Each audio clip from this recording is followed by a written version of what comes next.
This video discusses German surrender in A World at War, GMT's World War II grand strategy game. Support this channel by hitting the subscribe button so you don't miss any future videos. In the original Third Reich, Germany was conquered when the Allies captured Berlin, period.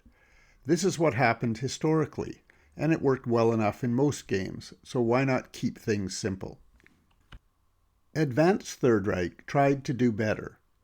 There were a significant number of games where the Axis lost because Berlin was captured, even though this result was completely unrealistic.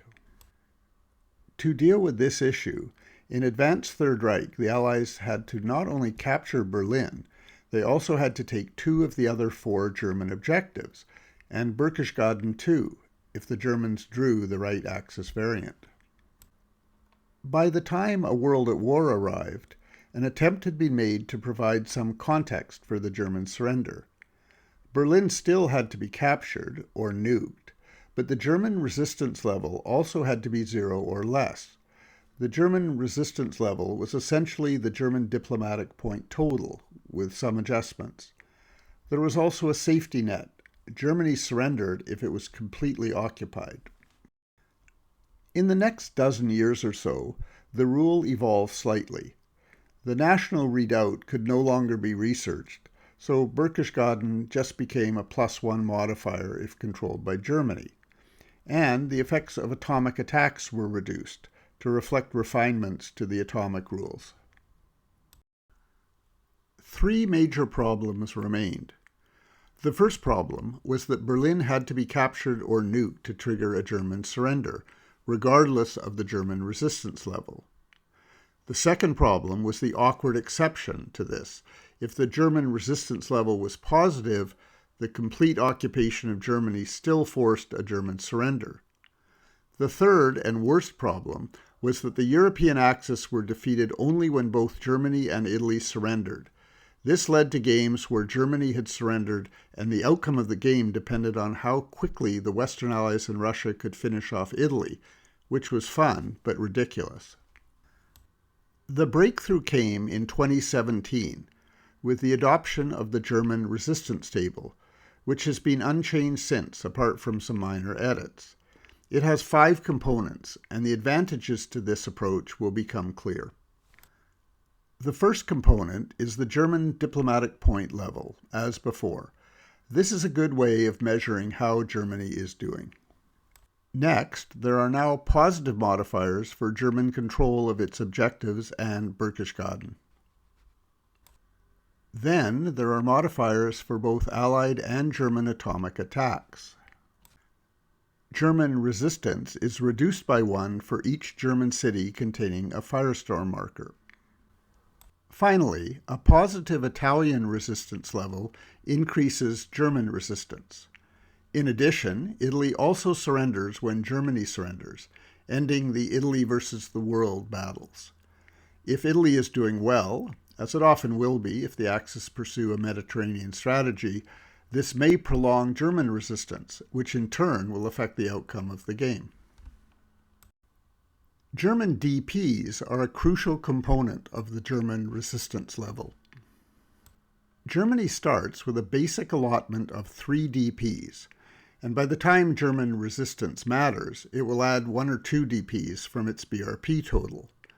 Most of the remaining DPs come from controlling territory. This can be shown graphically on the A World at War mapboard. The black numbers indicate German DPs. The red numbers indicate DP reductions from Allied control of German objectives, and the 2 orange numbers indicate the DP reductions for American ground units in France and Allied control of hexes in Germany. I have ignored uncommon factors such as the Germans defeating Western Allied invasions and Germany having, or losing, control of hexes in Britain. If a German surrender is in the cards, Germany will not receive DPs for London, Paris, or the Low Countries. Similarly, Germany is unlikely to receive DPs from captured Russian objectives. Spain, Turkey, and Sweden are unlikely to be in Germany's hands, if they ever were. This lets us focus on the remaining German DPs: Denmark and Norway, Warsaw, the Balkans, and Belgrade. If Germany retains control of all these areas, it will likely have around 9 DPs. If Germany also has control of all its objectives, as well as Berchtesgaden, which we can consider to be an honorary objective, it adds another 7 resistance points. Even without considering Italy, it would likely take at least 3 atomic bombs to defeat Germany at this point. Firestorms don't change this much, because when a German objective is captured or subject to atomic attack, that eliminates the resistance effect of a firestorm. But in addition to all of this, the Italian resistance level has to be taken into account. If Italy is surrendered, this will be 0. Otherwise, Italy could be barely surviving with a resistance level of 1, or it could be at 4, 5, or even higher. So, how do you conquer Germany? The key is still the capture of the 5 German objectives, because these reduce the German resistance level by eliminating the positive modifier for German control and by reducing the German DP level for Allied control. Berlin is therefore worth 4 resistance points, while each other German objective is worth 2 resistance points. Reducing the German BRP base may also reduce the number of DPs Germany gets from its economy. This doesn't mean the other modifiers we've looked at don't matter. It just means that without an invasion of Germany itself, these modifiers don't help. To illustrate this, let's look at the German resistance level in 1945 from my 2020 convention game. A detailed video report of the entire game is available, so we will just focus on Germany's resistance level. This graphic shows the German resistance level at the end of the spring 1945 game turn. It was 13. For DPs, Germany had its basic allotment of 3 DPs, plus 3 DPs for its economy. It also received DPs for Denmark and Norway, Leningrad, Warsaw, and the Balkans, for a total of 10 DPs. Germany had lost Essen, so it received 5 resistance points for German objectives. Italy was out of the war.